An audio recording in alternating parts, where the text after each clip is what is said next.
Pa rin po nag-iisang girlfriend mo sa radio. My name is Lindsay. Makulit, pero may puso, handang makinig sa mga kwento mo. Alam mo, feeling ko kailangan mo na siyang iwan kasi it doesn't make sense. Ang kwento sa lihim ng liham.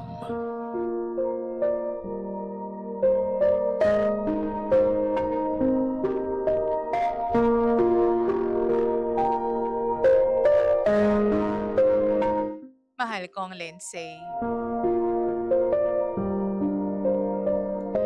Tawagin niyo na lamang po ako sa pangalang Aya. Hindi ko po alam kung paano pa magkakaroon ng laya sa sarili kong pamamahay dahil dito po sa problema ko. Sana po mabigyan po ninyo ako ng advice dahil malapit na pong pumutok ang dibdib ko. Nagsimula po ang lahat, DJ Lindsay, ng isang gabi. Bigla na lang pong kumatok ang buong pamilya ng asawa ko at nagdatingan sa bahay na parang maglilipat sila. Ang sabi nila sa akin, makikitulog lamang daw saglit dahil nire-renovate po yung bahay nila. Kaya naman napa-oo agad ako. Pumayag ako kahit wala pong abiso ang asawa ko na nasa abroad.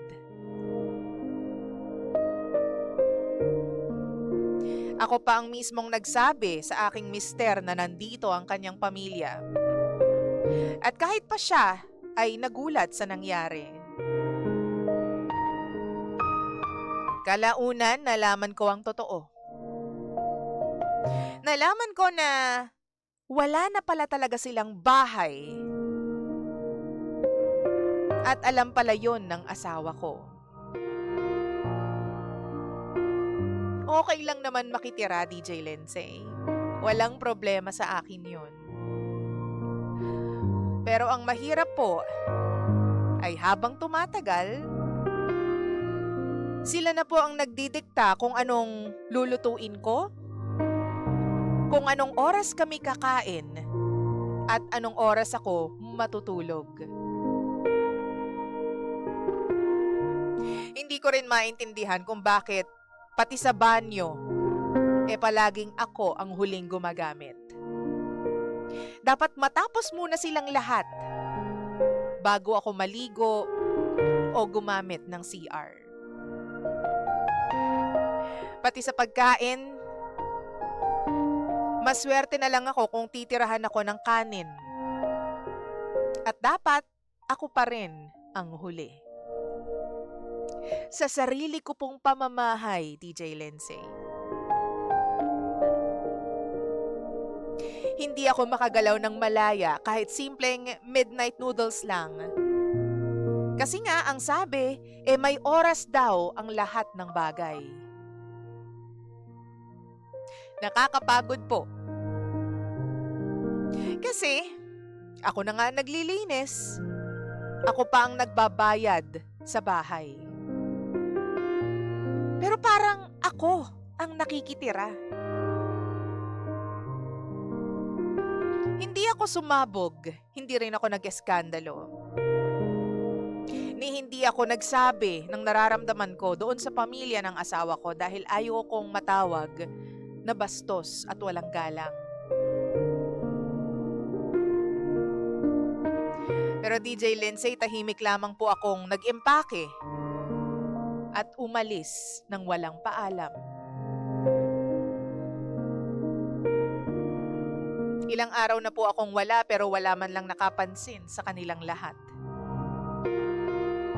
Parang naging invisible lang ako sa sarili kong bahay.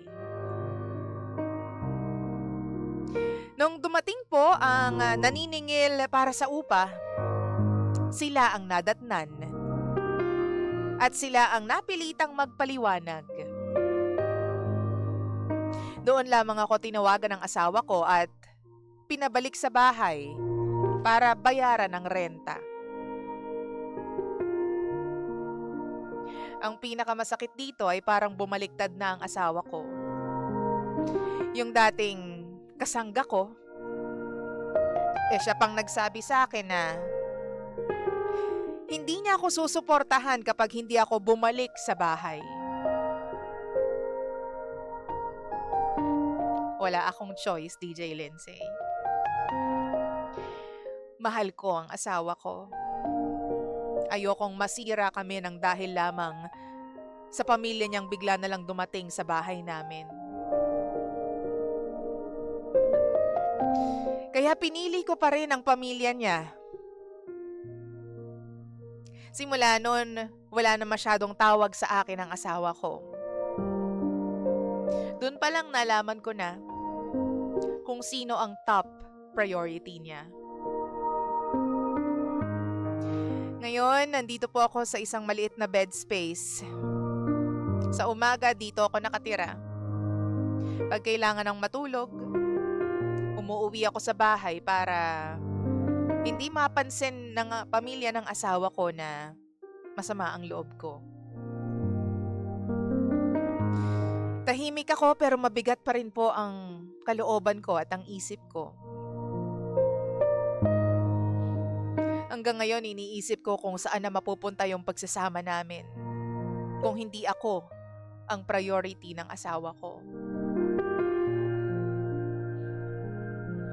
Ano po bang dapat kong gawin, DJ Lindsay? Tulungan niyo po ako. Muli, ako si Aya. At ito ang lihim ng aking liham.